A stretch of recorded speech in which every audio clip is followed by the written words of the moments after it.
Buenas, la idea de la clase de hoy va a ser seguir un poco más con cosas de integración. Y la vez pasada lo último que vimos fue una cota bastante útil que recuerdo un poco cómo funcionaba, que le llamamos la cota o la estimación estándar. Es una cota súper útil en un montón de contextos que dice más o menos así. Si tenemos gamma, una curva, nunca lo voy a aclarar, ¿no? Pero siempre que me refiero a curvas en el plano complejo, estoy hablando de curvas que son suaves a trozos, ¿ok? Y tengo una función que es continua en la traza de la curva, en la imagen. Entonces tengo la siguiente cota para el módulo de la integral. ¿Ok? Donde acá este módulo de f de gamma es simplemente el máximo módulo que toma f sobre la curva y el L de gamma es la longitud de la curva. ¿Ok? Entonces, vamos a ver una pequeña aplicación que es fácil de probar, pero es un resultado súper interesante y muy útil, que es un resultado de intercambio de límites. Que si cursaron análisis real ya se deben haber convencido de que los resultados que te dejan intercambiar dos procesos que involucran un límite son siempre súper útiles y súper interesantes, porque es una situación que querés hacer bastante seguido.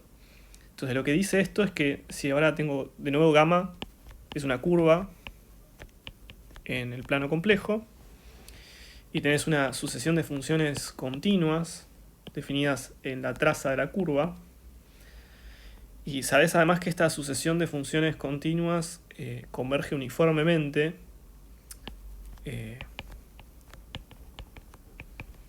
sobre la traza de la curva a una función f que en principio está definida solo sobre la traza de la curva, ¿no? En C. Bueno, en ese caso podés intercambiar límite e integral, ¿no? O sea, algo así, límite de n tendiendo a infinito de las integrales coincide con la integral del límite de las fn, que no es otra cosa que la integral de f, ¿no?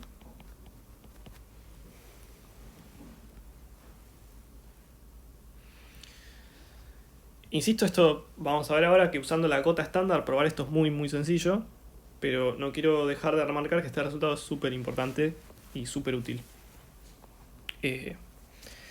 Entonces, probémoslo. Y una observación que voy a hacer al principio de todo es que como la convergencia sobre la curva es uniforme, entonces sé que f es continua, ¿no? Sobre la curva. Y eso me garantiza que esto esté bien definido, ¿no? Entonces tiene sentido hablar de la integral de f sobre la curva gamma. Bien. Y ahora la cuenta en concreto es bastante sencilla. Yo lo que tengo es que si voy a querer usar la cota estándar, voy a tener que controlar de alguna manera el módulo de la diferencia entre fn y f sobre toda la curva, pero bueno, eso me lo da la convergencia uniforme. Como yo tengo que vale esto en la imagen de gamma, entonces esto justamente, como la convergencia es uniforme, lo que quiere decir es que el módulo de fn menos f en gamma, recuerden que esto es el máximo de los módulos de las diferencias, esto es 0. Y entonces la integral de fn de z menos la integral de f de z, bueno, la integral es lineal, así que esto es la integral de la diferencia. Y justamente ahora por la cota estándar, esto es el máximo módulo es menor al máximo módulo de las diferencias multiplicado por la longitud de la curva. Y esto obviamente se da 0 porque la longitud de la curva es acotada al ser la curva suave a trozos, ¿no? Entonces esto es finito y ese límite entonces converge a 0, probando lo que queríamos. ¿Ok? Genial. Entonces, como una pequeña aplicación del resultado de intercambio de límites, vamos a usarlo en una situación en donde nos va a resultar provechoso y vamos a ver que surge más o menos de forma natural el contexto para usarlo. Entonces voy a resolver el ejercicio 13A de la guía 3, que dice algo así. Tengo gamma, una curva en C, de nuevo, con curva entiendo curva suave a trozos. ¿Ok? Tengo omega, un abierto, y tengo una función de dos variables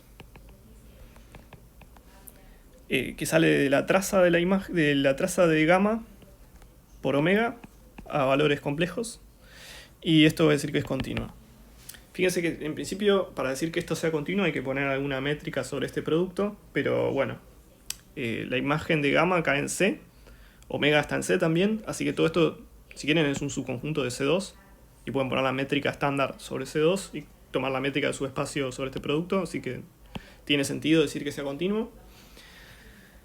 Y digamos que G es una función que sale de omega y va a C, y está dada por la siguiente formulita. G de Z es fijar Z e integrar phi en W sobre la curva gamma. ¿Ok? Y lo que quiero es probar que G es continua en omega.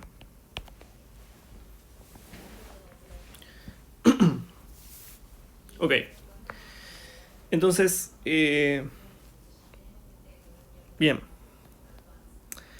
Fíjense que yo lo que digo es que voy a probar este resultado usando el resultado de intercambio de límites que dije arriba. Entonces, el resultado de intercambio de límites lo que me deja es, me da ciertas condiciones suficientes para garantizar que puedo calcular el límite de una sucesión de integrales simplemente enchufando el límite adentro. ¿Ok? Entonces, en este caso, lo que yo quiero hacer es probar que G es continua. ¿Ok? Y G está dada por una integral. Entonces, una forma de aplicar el resultado de este intercambio de límites sería, bueno, si probás la continuidad usando sucesiones, lo que te basta ver es que, dada una sucesión Zn de puntos que convergen a un cierto Z que vive en omega, entonces lo que tenés que ver es que la sucesión de integrales evaluadas en Zn convergen a la integral evaluada en Z. ¿Ok? Y después el resultado de intercambio de límites te da condiciones que te bastaría chequear para verificar eso. ¿Ok? Entonces escribamos esta idea. Yo lo que digo es que basta ver que si Zn converge a Z en omega,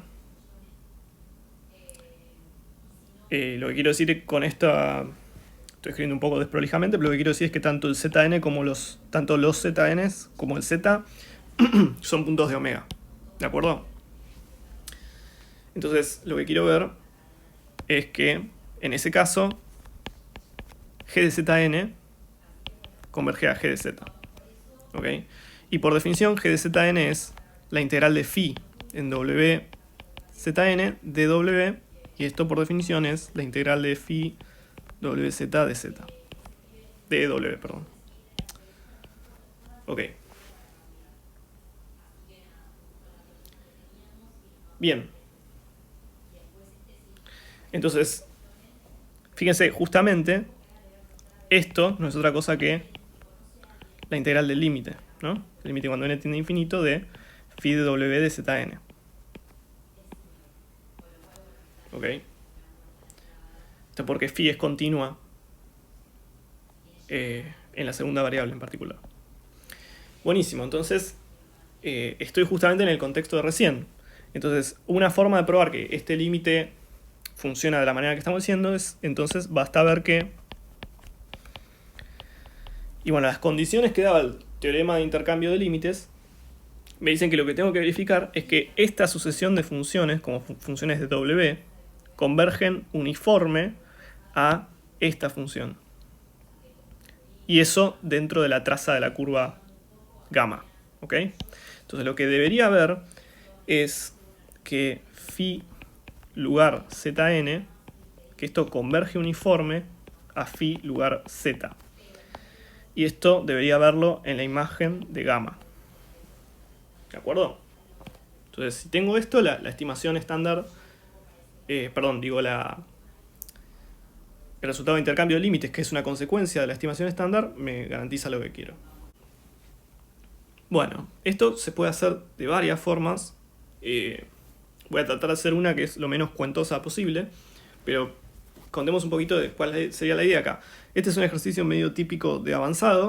O sea, lo que uno tiene es, uno sabe que si enchufa un W acá y quiere probar la convergencia puntual, bueno, para ese W seguramente voy a tener un N, 0, a partir del cual esta cosa está muy cerca de esta otra. ¿Ok? El problema es que el N0 que funciona para un W probablemente no te funcione para otro, y vas a querer elegir una elección de N0 uniforme, justamente. Entonces, una idea típica sería, bueno, usar la continuidad, elegir N0 que funcionen en ciertos entornitos y usar la compacidad de la imagen de gamma, que es el lugar donde viven estos argumentos. Y eso después haces un típico argumento de cubrimiento finito y terminás. ¿Ok? Eso supongo que funciona. Voy a tratar de hacer otra cosa que sea menos molesto. Pero es un poco más trucoso. Yo lo que sugiero hacer es, considero la restricción de phi a un dominio que va a ser más fácil de controlar. Y fíjense que acá, en el contexto que a mí me importa, que es este, la acción ocurre ¿dónde? Y bueno, acá puedo enchufar cualquier cosa de la imagen de gamma. Pero acá y acá, las cosas que voy a considerar no son puntos cualesquiera de omega, sino que son todos zn o z. Entonces, todo lo que me importa para hacer esta cuenta pasa, ¿dónde? En la imagen de gamma por la clausura de zn, que es simplemente agarrar los zns y ponerle además el z. ¿Ok? La ventaja de hacer esto es que esto es compacto, justamente porque es la imagen de una función suave a trozos que sale de un intervalo compacto. ¿Okay? Y esto otro también es compacto, porque bueno, es un ejercicio avanzado que si tenés una sucesión convergente, la clausura de los puntos de la sucesión es un compacto. Bueno, ok, entonces todo este producto es compacto, y como phi es continua, la restricción a cualquier subconjunto del dominio también es continua. Entonces, como es continua en un compacto, tiene la peculiaridad de que esta función es uniformemente continua. ¿Ok? Y esa continuidad uniforme, básicamente el delta de la continuidad uniforme va a ser el que nos servirá para para evidenciar la convergencia uniforme de las funciones phi de arriba. ¿Ok? Entonces yo digo que acá ya casi estamos, esta es la única observación interesante. Entonces probemos ahora que vale esta convergencia uniforme. Bueno, entonces deme un epsilon positivo y consideremos el delta de la continuidad uniforme de phi. Entonces elijamos delta mayor que 0, tal que phi de xi menos phi de x monio y monio sea menor que epsilon, siempre que la distancia de xi a x monio y sea menor que delta. ¿Ok? Y acá insisto, los x y x monio vivirán en la imagen de gamma y los y monio serán o bien un zk o bien el z, que es el límite. ¿Ok? Bien. Entonces ahora, como yo sé que los zn convergen a z, seguro que existe un n0 tal que la distancia de zn a z sea menor que el delta que tenía antes si n es mayor que n0. Y listo, yo digo que ese n0 es el que me sirve para garantizar la convergencia uniforme que quería acá. Entonces, de este modo, para cualquier W que esté en la imagen de gamma, ¿qué puedo asegurar sobre... yo quiero ver que esto... Me gustaría ver que eso sea menor que epsilon para todo n mayor que n0. Y bueno, pero eso es cierto, porque la distancia justamente de W a ZN, perdón, la distancia de WZN a WZ es la distancia de ZN a Z. Y como n es mayor que n0, justamente esto es menor que delta, y este delta es el que sirve para la continuidad uniforme de phi. ¿Ok? Entonces, haciendo esta observación de que todo ocurre en un compacto, pudimos encontrar continuidad uniforme, y eso es básicamente la dificultad que teníamos para elegir un n0 que funcione para todos los valores W de la imagen. ¿Ok? Bien. Igual insisto que incluso sin esta observación probablemente se pueda hacer algún argumento por cubrimiento por abiertos o algo por el estilo. Pero es importante que todo va a depender de que la imagen de gamma es compacta. ¿Ok? Bueno, genial. En la guía van a ver que hay algunos ejercicios que usan una notación que creo que no tienen definida todavía, entonces vamos a aclarar qué es, pero es una pavada, simplemente un nombre. Entonces, si vos tenés gamma, una curva, como siempre en el plano complejo, y tenés un punto que no cae en... Vamos a escribirlo abajo porque no me entra ahí. Tenés un punto W que no está en la imagen de la curva. Entonces, el índice de la curva gamma respecto a W, bueno, es un número que se define del siguiente modo. Normalmente se nota eta de phi, perdón, eta de gamma a W, y esto es simplemente 1 sobre 2 pi de la integral de gamma de z menos W. ¿Ok? Simplemente una definición esto. Entonces, algunos comentarios al respecto de esto. En primer lugar, si lo quieren googlear esto, o buscar en algún libro, en general el nombre que se le da en inglés a este número no es index, que sería la traducción literal de índice, sino que normalmente en la literatura se refiere a esto como winding number. ¿Ok? Y un ejemplo de cálculo de esto ya lo hicimos la vez pasada. La vez pasada vimos que, por ejemplo, si gamma es la circunferencia unitaria, y qué sé yo, recorrida, no sé, k veces en el sentido antihorario, por decir algo, entonces el índice de la circunferencia alrededor del cero es k. Entonces, más adelante vamos a poder probar justamente que este índice siempre es un número entero. Todavía falta un poco de tecnología para hacerlo, pero la idea intuitiva es que lo que mide el índice de una curva es la cantidad de vueltas que da la curva gamma respecto de W. Eso queda en evidencia, por ejemplo, en este ejemplo. Pero está bueno porque nos da una determinación completamente analítica, que depende del resultado de una integral, de un hecho que es más bien topológico. ¿Okay? Genial. Y les recomiendo, en la guía práctica tienen una serie de ejercicios de probar ciertas propiedades que valen para el índice. Siempre es buena idea, más allá de probar, todo va a terminar saliendo de propiedades de integrales, ¿no? Pero está bueno siempre tratar de entender qué dicen ese tipo de propiedades a nivel intuitivo, considerando al índice como la cantidad de veces que da vueltas la curva alrededor de W. Justamente el nombre winding number literalmente quiere decir es como el número de enrollamiento o algo por el estilo. Entonces, por ejemplo, hagamos un ejemplito de una de estas propiedades, una de las cosas que vale del índice es, por ejemplo, que el índice de la curva gamma alrededor de un punto W es 0 para cualquier W que sea lo suficientemente grande. Por ejemplo, cualquier W que no esté en un disco de radio, el máximo módulo que toma gamma alrededor de 0. La idea geométrica para lo siguiente es así: uno tiene su curva cerrada más o menos así. Una cosa que me comí acá es que la definición de índice de la curva tiene que ser cerrada para que esto tenga sentido.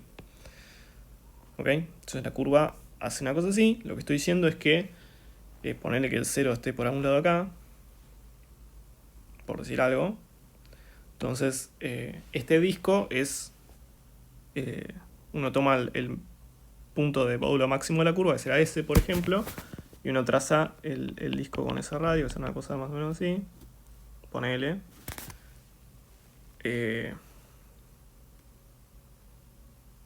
Y acá uno sabe que el W está por fuera de ese disco. ¿Ok? Estará por acá el W. Entonces es más o menos geométricamente obvio que entonces la curva gamma no le da ninguna vuelta a W, pero eso es algo informal, ¿ok? Entonces, para probar esto, una cosa que podemos hacer es cualquier integral que calculemos una curva cerrada es 0 si el integrando admite una primitiva en el interior de la curva en la cual estoy integrando, ¿ok? Ahora, justamente lo que yo quiero calcular es el índice, el índice de gamma en W, que por definición es 1 sobre 2pi de cierta integral, que es la integral de z menos W. Ahora, una primitiva para z menos W será una rama del logaritmo evaluada en z menos W, ¿no? Y lo que yo necesitaría es una rama del logaritmo que esté definida en el interior de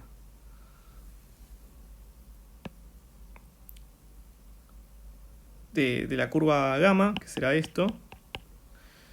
Y bueno, lo que puedo hacer es sacar, por ejemplo, una semirrecta que no corte al disco unitario, por ejemplo, una semirrecta que apunta en la misma dirección que omega, o W, que será la semirrecta que va en esta dirección. Y entonces en C menos esa semirrecta tengo una determinación del logaritmo que llamaré log, ponele. Entonces, si log es una rama del logaritmo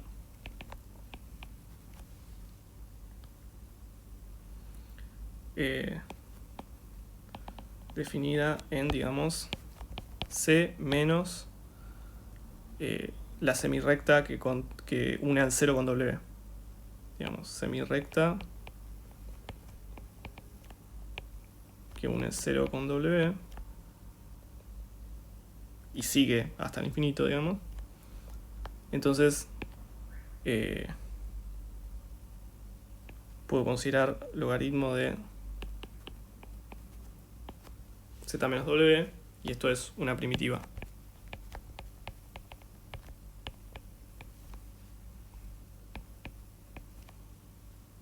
Para 1 sobre z menos W, y esto es holomorfo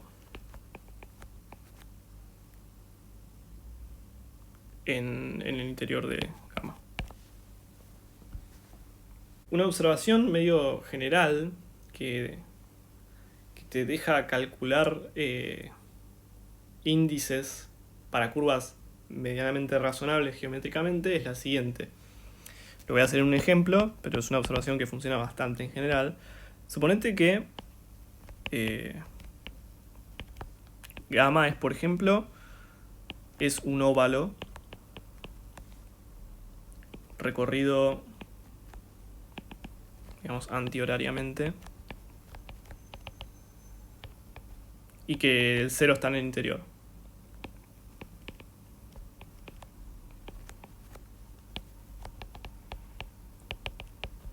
Entonces el dibujito va a ser algo así.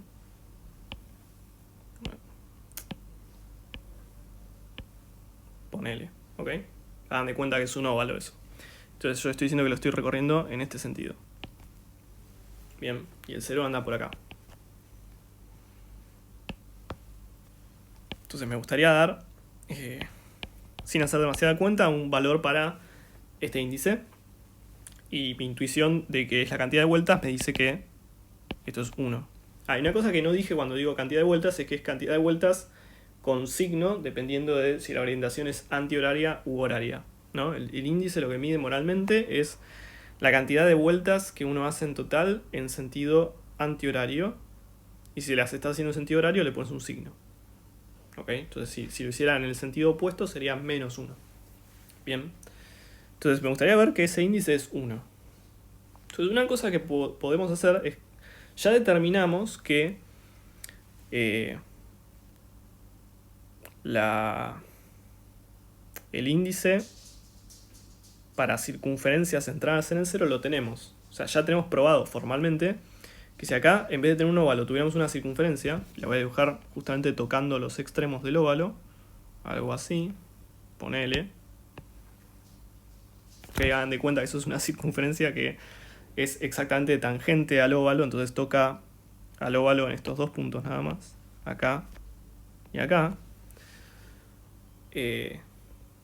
Bueno, sabemos que el índice, si llamamos a esto S1, que está recorrido también antihorariamente,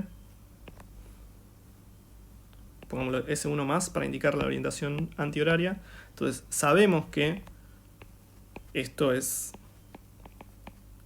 1, ¿no? Esa cuenta sí la hicimos.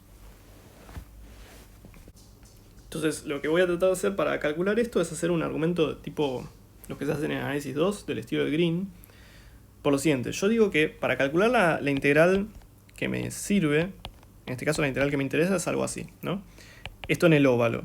Y bueno, esto se puede partir como dos integrales, la suma de dos integrales, una que es sobre el casquito superior del óvalo y la otra sobre el inferior. Y lo mismo para la de S1, ¿ok? Y fíjense que si uno sumara las integrales de la del óvalo y la del S1,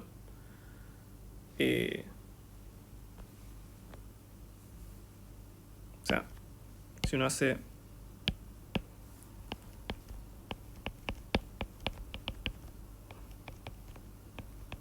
lo siguiente, esto uno lo puede reagrupar como la integral de, y uno acá puede reemplazar por, perdón, yo acá quiero la resta, no la suma. Y acá uno puede considerar lo siguiente, la resta de esas dos integrales será lo mismo que sumar la del óvalo más la de S1 recorrida en el sentido opuesto, ¿ok? Entonces uno puede pensar que eso es la suma de dos integrales, una que corresponde a recorrer el casquito del óvalo primero en sentido antihorario y después volver en la circunferencia, haciendo algo así, y después hacer el casquito de abajo del óvalo en sentido horario y volver con el de la circunferencia, Dios mío, con la circunferencia en sentido horario. ¿Ok? Entonces estas cosas terminan siendo algo así. No le voy a poner nombre a esas cosas, simplemente voy a hacer el dibujito para que se entienda qué zona estoy integrando. Eso termina siendo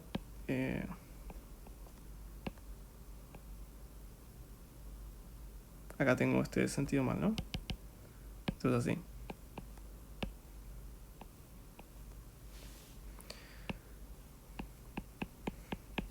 Genial. Y yo digo que ambas son 0.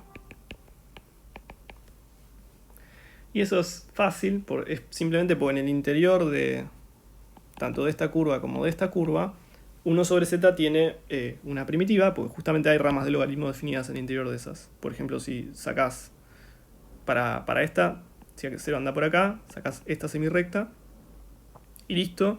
Y lo mismo para la otra, ¿no? Entonces de todo esto concluís que esto es 0, entonces la integral en gamma y en S1 más coinciden. Y eso prueba la igualdad entre estas dos cosas, que es lo que queríamos ver al principio, ¿ok?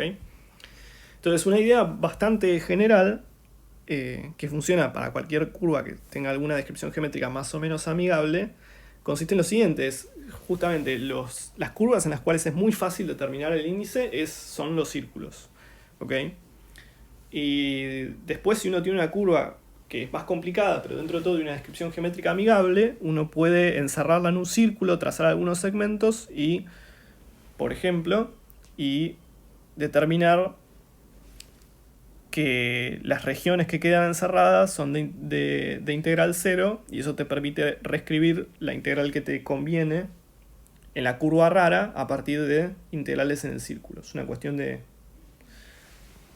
hacer una construcción geométrica. Fíjense que este argumento de recién no lo podríamos haber usado para probar esto de antes, justamente porque acá, como mi curva gamma es una curva arbitraria, no sé nada de su forma, entonces no puedo hacer una construcción geométrica más o menos explícita como hice acá. ¿Ok? Pero ni bien tengo una curva dada con alguna fórmula, alguna parametrización o algún dibujo, ya puedo hacer un argumento de este estilo. ¿Ok? Bien, veamos un ejercicio más en donde vamos a usar alguna propiedad del índice. Entonces, ejercicio, sea gamma una curva en el plano complejo que no pasa por el intervalo 0,1 real. ¿Okay? Y lo que me piden es calcular la integral en gamma de z cuadrado menos z. Z cuadrado menos z. De z. Bien. Otra vez puse dz dos veces. Esto no va. Ok. Bueno, alguna observación bien pava al principio. Esto, el integrando, si tuviese una primitiva dentro del interior de la curva, gané, ¿no? Pero esto tiene dos puntos de discontinuidad medio molestos, en 0 y en 1. Así que si no tengo suerte y mi curva encierra al 0 y al 1, no tengo mucha chance de que esto tenga una primitiva ahí. Así que por ahí no puedo hacer demasiado. ¿Ok? Lo que es cierto es que como el ejercicio me dice calcular esto para cualquier curva y no me dicen cuál, no voy a poder encontrar una parametrización ni nada por el estilo, así que el resultado tiene que ser algo relativamente genérico, si no, no voy a poder decir mucho. ¿Ok? Bueno, la segunda observación que uno puede hacer es que esto no es cualquier función, es una función racional. ¿Ok? La función racional es simplemente un cociente de polinomios. Y es un cociente de polinomios bastante fácil, entre comillas, porque el denominador es muy fácil de factorizar. ¿Ok? Entonces, justamente, el denominador es, o mejor dicho, la función racional es 1 sobre z por z menos 1. Bien. Entonces, una idea bastante razonable cuando uno quiere trabajar, ya sea integrando funciones racionales, es la de hacer fracciones simples, ¿ok? Y llevar mi función racional a una suma de funciones racionales que cada una tiene una sola singularidad en el denominador, ¿ok? Y eso va a depender de que pueda factorizar el polinomio de abajo, ¿no? Pero en este caso, como es cuadrático, es bastante sencillo, ¿no? Lo que dice la idea de fracciones simples es que esta función racional se puede escribir de forma única para ciertos a's y b's, de este modo, ¿no? Esto para ciertos a y b complejos en general. Bueno, acá van a ser racionales porque justamente las raíces del polinomio de abajo son racionales, pero en el caso totalmente general van a ser complejas. Y estos a y b son únicos porque justamente cuando vas a despejar quiénes son, te queda un 2×2. Un sistemita de dos ecuaciones lineales y dos incógnitas, ¿ok? La gracia de hacer esto es que ahora reducís el problema de integrar la función racional a hacer dos integrales, que son en principio más sencillas porque justamente lo de acá es una función racional que el denominador tiene una sola raíz, y lo mismo esto, ¿no? Y justamente la integral que va a quedar ahí es justamente un múltiplo de 2pi del índice de gamma, ¿ok? Bien, entonces determinemos quiénes son a y b, eso es justamente despejar, ¿no? O sea, si 1 sobre z por z menos 1 es a sobre z más b sobre z menos 1, entonces esto ¿qué es? Y bueno, esto es a por z menos 1 más b por z, todo sobre z por z menos 1. Y esto es a más b por z menos a, ¿no? Y esto, buenísimo, me queda... O sea, de acá obtengo que, como el numerador no tiene z, debe ser a más b igual 0, y debe ser menos a igual a 1, ¿no? Y acá uno despeja y queda que a es menos 1 y b es 1. Buenísimo, entonces lo que quería, volviendo, yo quería calcular la integral de dz sobre z por z menos 1 sobre gamma. Y bueno, esto no es otra cosa que la integral sobre gamma de dz z menos 1 menos dz z. Y ahora, genial, esto termina siendo 2pi por el índice de gamma en 1 menos el índice de gamma en 0. ¿Ok? Entonces trasladamos el problema de describir cómo es la integral de esta función racional a describir cómo es el comportamiento de la curva en tanto cómo se enrolla alrededor del 1 y cómo se enrolla alrededor del 0. De todos modos podemos ir un paso más y hacer una observación que no lo voy a probar, pero es el ejercicio, es uno de los ítems con propiedades del índice, y lo que vale es que el índice de gamma lugar, si querés, como una función, esta función es constante en cada componente conexa de del plano complejo si le saco la imagen de gamma. ¿Ok? Y ahora, justamente, como el 1 y el 0 caen en el segmento 0,1, y el segmento 0,1 justamente no está en la imagen de gamma, porque eso lo pedí en el enunciado, lo que va a pasar es que entonces el 0 y el 1 caen en la misma componente conexa del complemento de la imagen. Es la componente conexa justamente que contiene el segmento 0,1, y entonces la función es constante en esa componente conexa y, en conclusión, esta diferencia es 0. ¿Okay? Así que esta integral, pese a que esto podría no tener una primitiva en el interior de la curva gamma, de todos modos siempre da 0 alrededor de cualquier curva que no corte al segmento 0,1. Bueno, un comentario más antes de cerrar. Esta idea de factorizar al denominador y hacer fracciones simples es algo más o menos típico. Digamos, es como que lo que hicimos acá te da una receta más o menos general para integrar funciones racionales. ¿Por qué? Porque siempre que vos puedas factorizar al polinomio del denominador, lo partís en fracciones simples y lo que te termina quedando es integrar varias... Bueno, tenés que hacer varias integrales, pero todas son del estilo una constante dividido z menos algo. Y cada una de esas integrales se reduce al cálculo de un índice. ¿Okay? Así que en principio esto te da un mecanismo general para calcular integrales de funciones racionales, siempre y cuando se pueda factorizar el denominador, ¿no? Bueno, eso es todo por hoy.